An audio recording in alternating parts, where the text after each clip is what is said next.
Assalamualaikum warahmatullahi wabarakatuh. Sebelumnya, perkenalkan nama saya Nihla Aulia dengan NIM 41257146 dari program studi Teknik Informatika. Pada kesempatan kali ini, saya akan menjelaskan beberapa codingan mengenai graph, queue, searching, sorting, stack, dan juga tree pada mata kuliah struktur data. Oke, kita mulai saja, yaitu dari graph. Pada graph ini, saya akan mencoba menjelaskan pada studi kasus yang kedua. Pada studi kasus yang kedua, di sini membahas mengenai social network menggunakan graph. Pada langkah yang pertama, yaitu membuat sebuah kelas, yaitu social graph, di mana pada kelas tersebut berisi metode inisialisasi init untuk membuat sebuah graph kosong. Di sini menggunakan parameter self, parameter bawaan dari Python. Di sini juga ada self.network untuk membuat relasi pertemanan. Lalu ada metode untuk menambahkan user baru ke dalam graph dengan nama dengan name sebagai parameternya, yaitu ada div add user.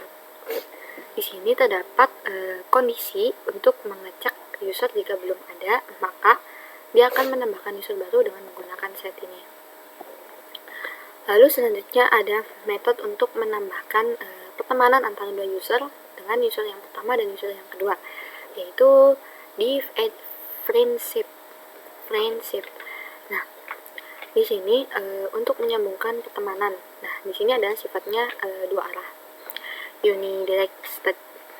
Lalu metode selanjutnya adalah if get degree centrally dengan parameter user digunakan untuk menghitung degree centrally dari user tertentu dengan user sebagai parameternya. Di sini kalau misalkan if user not, jika user tersebut tidak memiliki satu jaringan pertemanannya, maka nilainya akan dikembalikan ke dalam 0. Tetapi kalau misalkan dia ada, maka akan dihitung seberapa banyak sih jumlah temannya dengan menggunakan len. Lalu yang terakhir adalah metode display network untuk menampilkan seluruh data dari setiap user dan juga teman-temannya. Di sini ada contoh penggunaan, yaitu menggunakan social graph sama dengan social graph. Ini adalah inisiasi objek graph sosial. Lalu kita menambahkan user biasa. Di sini untuk menambahkan user biasa yaitu Caca. Nah, sedangkan kita ada lagi nih untuk menambahkan add friendship, yaitu Alicia dan juga Bob. Nah, tambah pertemanan Alicia dan Bob. Lalu Alicia dan Charlie, Bob dan David, Charlie dan David. Di sini saya akan mengeprint jaringan sosialnya. Nanti dia akan menampilkan sebuah jaringan pertemanannya seperti apa, tersambungnya dengan siapa pada setiap user tersebut. Lalu ada degree centrally untuk menghitung seberapa banyak sih jumlah temannya. Nah, di sini saya sudah menjalankannya, yaitu di jaringan sosial, yaitu di sini Caca tidak ada karena dia hanya add user, bukan add friendship. Alicia yaitu ada Bob dan juga Charlie. Nah, seperti di sini user yang pertama yaitu Alicia. Jadi temannya Alicia ya pasti Bob sama Charlie. Lalu berapa banyak sih temannya? Si Alicia dia memiliki dua temannya, itu Bob dan juga Charlie. Selanjutnya kita akan ke pembahasan berikutnya, yaitu queue pada studi kasus yang pertama.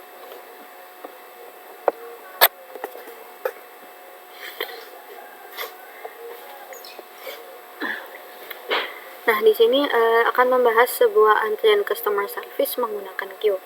Yang pertama, kita pasti membuat sebuah kelas queue customer CS, lalu div inisialisasi menggunakan parameter self, dan self itemnya ini untuk membuat sebuah representasi antrian. Di sini ada div isMpt, di mana untuk mengecek apakah jika nilai dari datanya kosong maka dia akan true, jika ada pelanggan maka converse. Lalu ada metode def and queue, di mana digunakan untuk menambahkan pelanggan ke dalam antrian dengan customer sebagai parameternya. Lalu ada metode selanjutnya adalah def the queue, di mana metode ini digunakan untuk melayani pelanggan pertama dalam antrian tersebut. Pada sebuah kondisi jika antriannya kosong, maka yang akan keluar adalah queue underflow, antrian kosong. Selanjutnya DQ ini dia setelah dilayani maka si nilai pelanggannya itu akan terhapus. Lalu ada div pick, di mana untuk melihat pelanggan berikutnya. Selanjutnya adalah metode tampilan untuk menampilkan seluruh daftar antrian. Di sini saya akan mencoba menjalankan.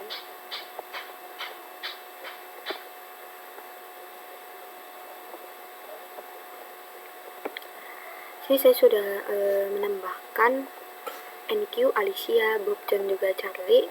Lalu ada pick untuk mengecek pelanggan berikutnya. Nah, di sini sebenarnya pelanggan Alicia masuk antrian, Bob masuk antrian, Charlie masuk antrian. Lalu di sini adalah pick untuk mengecek siapa sih pelanggan yang pertama akan dilayani gitu.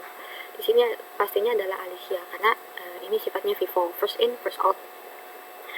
Lalu DQ itu untuk melayani ya. Karena di sini Alicia telah selesai dilayani, maka daftar antriannya Alicia terhapus dan yang tersisa adalah Bob dan juga Charlie. Lalu selanjutnya kita akan ke studi kasus yang pada source, yaitu pada studi kasus yang pertama. Di sini saya akan menjelaskan mengenai visualisasi algoritma pengurutan, bubble sort, selection sort, dan juga insertion sort. Nah, di sini ada beberapa metode. Metode yang pertama adalah metode bubble sort, di mana metode ini digunakan untuk mengurutkan array menggunakan algoritma bubble sort dengan r ini sebagai parameter. Dan di sini ada n sama dengan len r, di mana si n ini akan menghitung seberapa banyak sih jumlah si r tersebut. Lalu ada program looping, loop untuk setiap elemennya. Nah, si looping ini dia digunakan untuk membandingkan elemen yang berdekatan ya.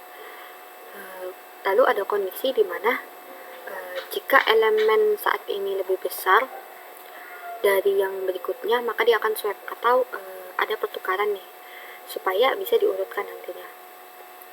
Dan dia sifatnya terus mengulang-ulang sampai elemennya sudah benar-benar terurut. Lalu selanjutnya div selection sort. Metode ini digunakan untuk mengurutkan array menggunakan algoritma selection sort dengan r sebagai parameternya. Di sini sama seperti yang di atas.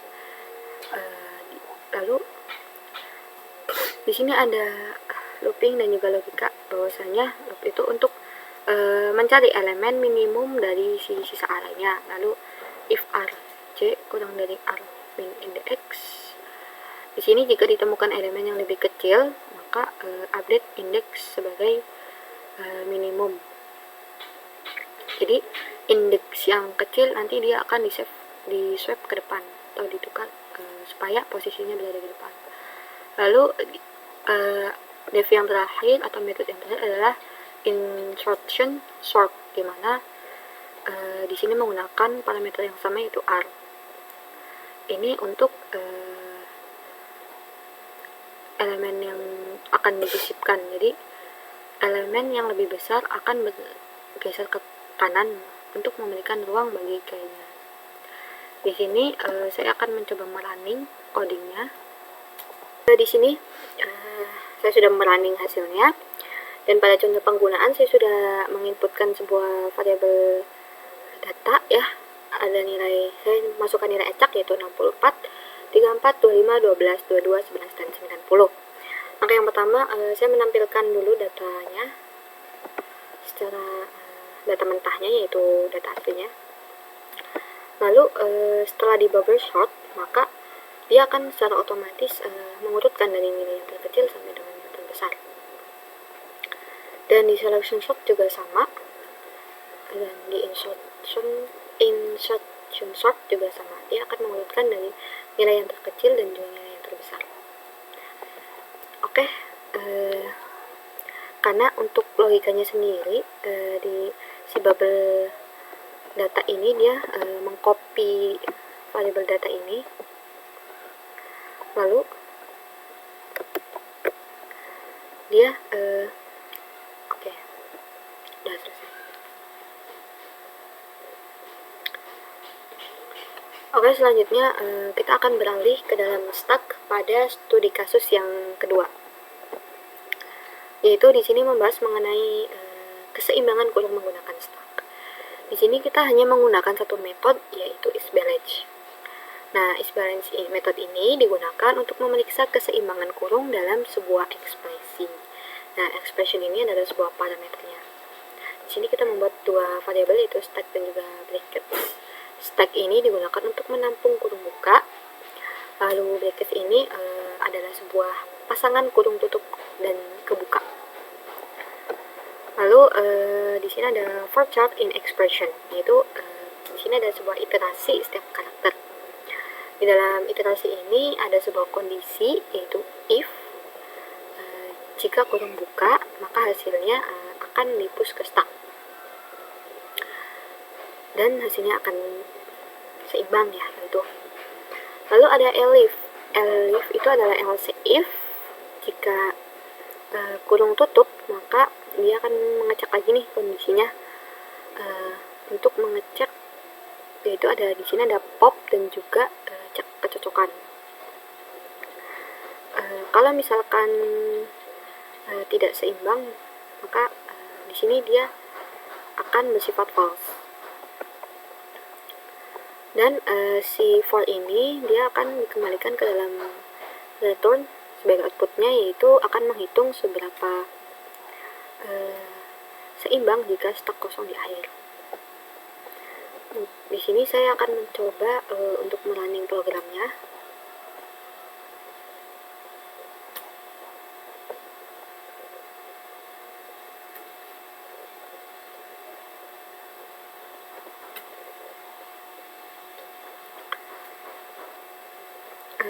Oke. Nah, di sini sudah muncul pada ekspresi yang pertama, yaitu hasilnya adalah true, dan ekspresi yang kedua di sini hasilnya adalah false. Nah, kenapa di sini berbeda? Karena kita bisa melihat nih bahwasanya pada ekspresi yang kedua itu yang ini tidak memiliki pasangan untuk tutup untuk bukanya gitu. Nah, sedangkan yang ekspresi yang pertama dia memiliki setiap pasangannya. Jadi tentu saja hasilnya adalah true, sedangkan yang ekspresi yang kedua adalah false. Selanjutnya, saya akan menjelaskan mengenai studi kasus yang terakhir, yaitu pada tree, pada studi kasus yang kedua. Di sini akan membahas mengenai folder, directory, struktur, file, dan juga folder. Sini ada langkah yang di sini langkah yang pertama adalah class folder node. Untuk kelas ini untuk merepresentasikan folder atau file dalam struktur tree. Lalu selanjutnya ada metode init atau inisialisasi, di mana metode ini digunakan untuk membuat node dengan nama dan daftar anak. Di sini metodenya menggunakan parameter name. Nah, self sendiri adalah parameter bawaan dari si Python. Lalu di sini self.name sama dengan name, ini adalah untuk nama folder atau file. Lalu self-children di sini adalah untuk daftar anak atau file atau subfoldernya.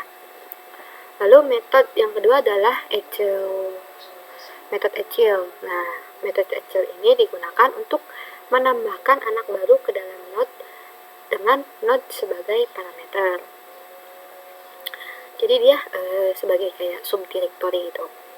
Lalu selanjutnya adalah dev display, yaitu metode ini digunakan untuk menampilkan semua struktur folder dengan identitas sesuai levelnya dengan ident. Nah, di sini ada ident sama dengan 0. Ada di sini ada logika loop dimana untuk menampilkan anak-anaknya. Lalu di sini ada contoh penggunaannya.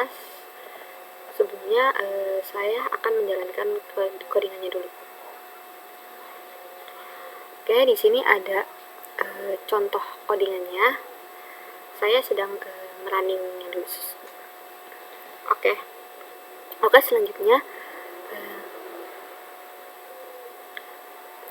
selanjutnya saya akan menjelaskan mengenai hasil output dari codingan tersebut. Nah, di sini saya sudah merunning file pada studi kasus yang kedua ini, di mana codingannya adalah root sama dengan folder node. Nah, kalau folder node berarti dia adalah untuk membuat sebuah folder utama. Folder utamanya adalah root, lalu di sini folder node juga dia akan membuat sebuah folder. Lalu di sini ada root Excel, dia akan membuat sebuah root subfolder. Nah, ini adalah hasil outputnya, yaitu yang pertama adalah root. Lalu di dalam root terdapat sebuah folder. Jadi sebagai subfolder yaitu adalah folder A, dan di dalam folder A terdapat sebuah file 1.txt. Nah, di sini folder A Excel. Nah, makanya kenapa sebagai outputnya dia masuknya ke dalam folder A. Dan display ini untuk menampilkan. Jadi kalau misalkan kita tidak menggunakan codingan ini, maka kita tidak akan ada data struktur folder. Oke, setelah sebelumnya kita membahas mengenai beberapa metode grep, queue, searching, stack, dan juga tree pada studi kasus. Sekarang saya juga akan menjelaskannya lagi, tapi dengan studi kasus yang berbeda. Di sini ada grep, yaitu BFS, di mana untuk mencari jalur terpendek. Langkah yang pertama itu saya membuat sebuah metode def BFS sorted path. Nah, di sini dengan menggunakan parameter grep, start, dan juga goal. Lalu ada while queue. Nah, untuk selama masih ada jalur dalam antrian. Lalu di dalam while queue sendiri ada path queue.pop, itu buat ambil jalur terdepan antrian, dan path min1 itu ambil simpul terakhir pada jalur. Di sini ada suatu kondisi, yaitu if not goal, maka returnnya akan dikembalikan ke path, yaitu untuk kembali jalur jika target tercapai. Nah, di sini saya akan membuat sebuah implementasi sederhana grep dengan menggunakan CLI. Di sini ada variabel A, di mana dia berisi tentang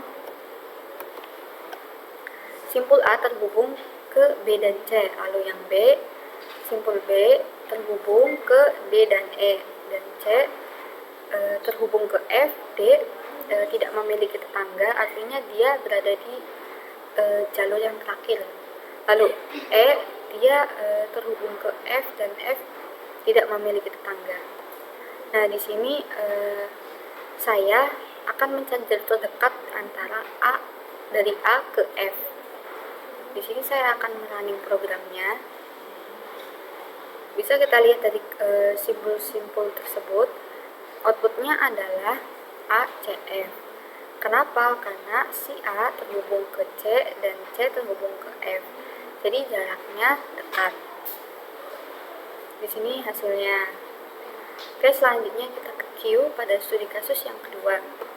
Ini adalah simulasi antrian percetakan dokumen atau antrian printer. Langkah yang pertama, saya membuat sebuah kelas printer spooler, di mana pada kelas ini digunakan untuk simulasi antrian percetakan dokumen. Di dalam sebuah kelas ini terdapat beberapa metode, yaitu ada metode init untuk konstruktor default untuk inisialisasi antrian, di mana di sini terdapat list untuk menampung dokumen yang antri. Kita menggunakan tuple, ada nama dokumen dan juga halamannya. Lalu di sini ada metode untuk memeriksa status kosong menggunakan is in pp. Nah, Di sini jika ada datanya maka false, jika kosong maka true. Lalu selanjutnya ada def enqueue, di mana metode ini digunakan untuk mengirim dokumen ke printer. Di sini ada parameter yaitu nama dokumen dan juga jumlah halaman. Di dalam enqueue tersebut nanti kita akan menginputkan nama dokumennya dan juga berapa jumlah halamannya. Nah, selanjutnya ada metode queue. Metode queue ini digunakan untuk mencetak dokumen terdepan, yang nantinya setelah dicetak, dokumen tersebut akan terhapus.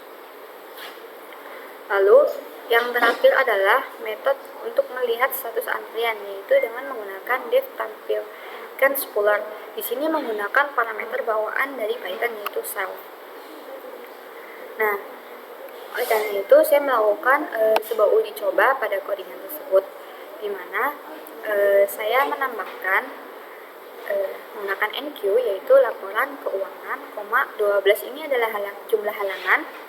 Lalu saya juga menambahkan tugas struktur data docs dengan 5 halaman dan juga foto bersama. Di sini saya akan menampilkan antrian yang pertamanya, lalu yang keduanya itu adalah the queue, di mana dia akan mencetak laporan terdepan. Lalu ada the queue lagi, dia akan mencetak laporan dokumen berikutnya, yaitu yang struktur data. Oke, di sini saya akan running programnya.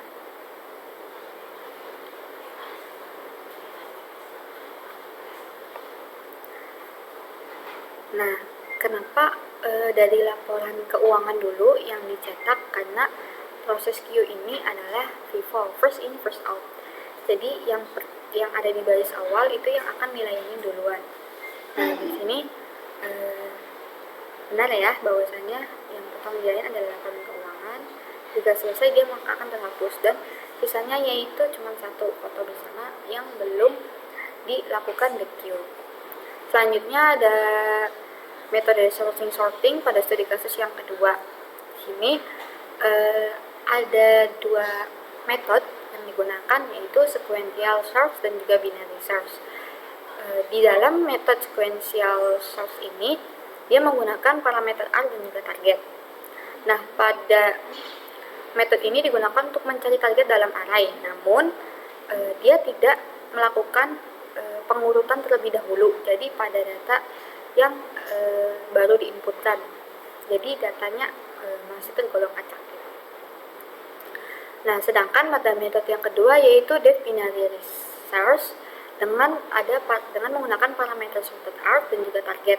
Nah, metode ini digunakan untuk mencari target dalam array, tetapi yang sudah terurut dari yang terkecil sampai yang terbesar. Makanya di sini ada low height. Jadi akan diurutkan terlebih dahulu. Selanjutnya kita akan mencoba untuk mengimplementasikan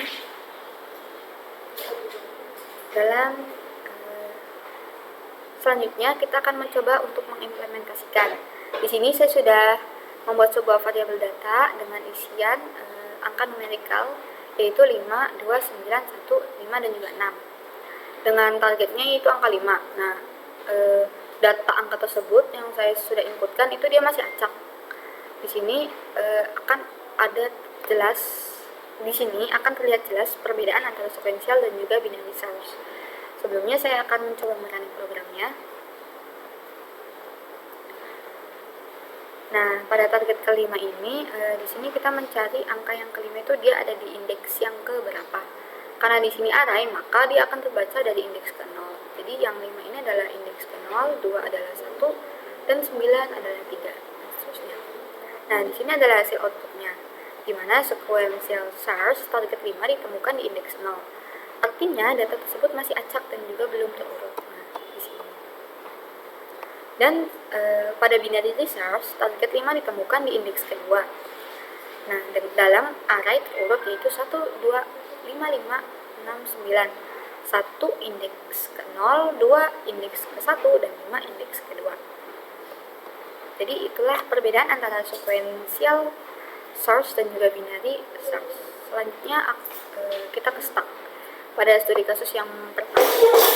yaitu simulasi text editor dengan fitur undo dan redo menggunakan stack. Di sini saya membuat sebuah kelas text editor, di mana kelas ini untuk simulasi text editor. Di dalam kelas tersebut ada konstruktor untuk inisialisasi konten dan stack undo atau redo. Selanjutnya ada metode defwrite.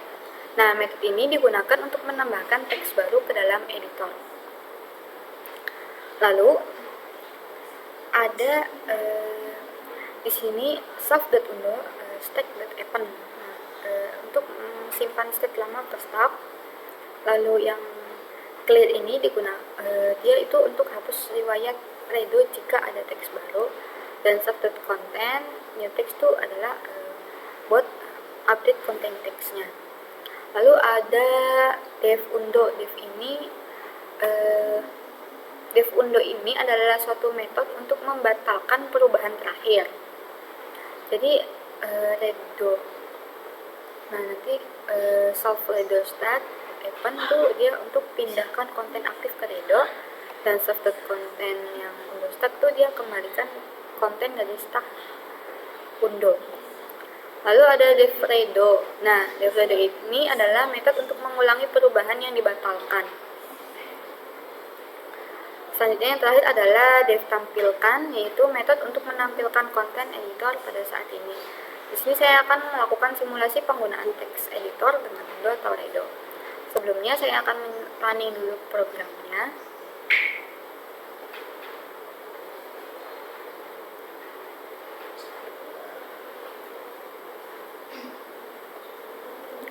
Di sini text editor, yaitu untuk inisiasi objek text editor.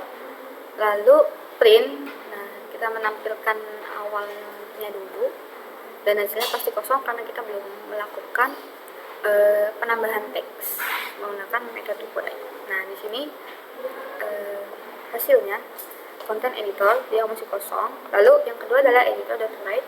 Kita menambahkan tulisan hello yang pertama. Lalu kita menampilkan nih, nah hasilnya hello-nya saja. Lalu yang kedua kita menambahkan word. Nah, di sini sudah berisi hello, word. Lalu kita melakukan undo atau membatalkan tulisan dari word tersebut, maka tulisan wordnya akan hilang. Selanjutnya kita melakukan redo. Redo itu untuk mengulangi penulisan yang dibatalkan. Jadi tulisan yang tadi diundo dia akan kembali lagi. Jadi hasilnya adalah hello world. Nah, oke. Selanjutnya yang terakhir adalah studi kasus tree. Di sini adalah BST binary resource tree exemplar sederhana dalam Python. Ini ada sebuah kelas BST. Dalam kelas tersebut ada dev init, konstruktor untuk membuat node baru dengan kunci tertentu. Ada self.val sama k, itu nilai kunci node. Lalu self.leaf itu dia saya isikan dengan non untuk anak kiri, dan right untuk anak kanan. Lalu ada metode insert, dev insert. Nah, di sini saya menggunakan parameter root dan juga k. Metode ini digunakan untuk menyisipkan kunci baru ke dalam base. Oke. Di sini ada suatu kondisi if root is none.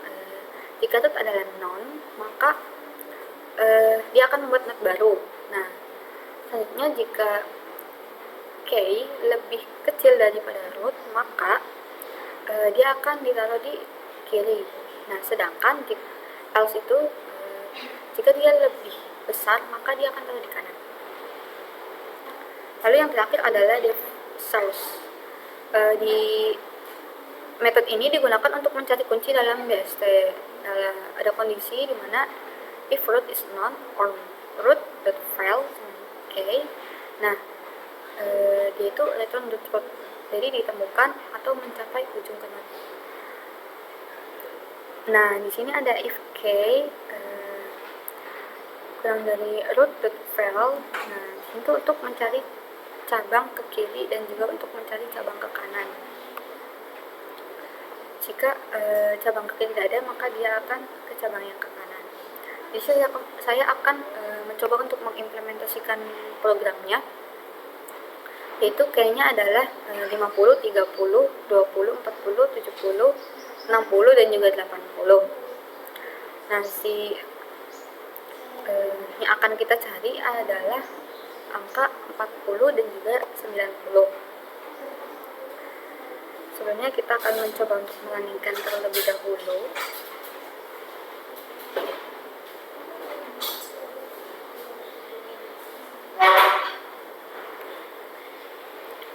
Nah, di sini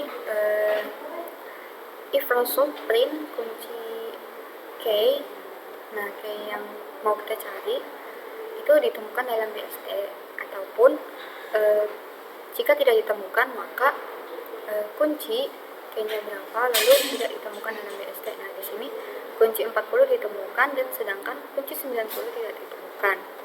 Sini kan ada data 40 sedangkan 90 tidak ada. Oke, mungkin itu saja penjelasan mengenai metode grab, queue, sorting, stack, dan juga tree.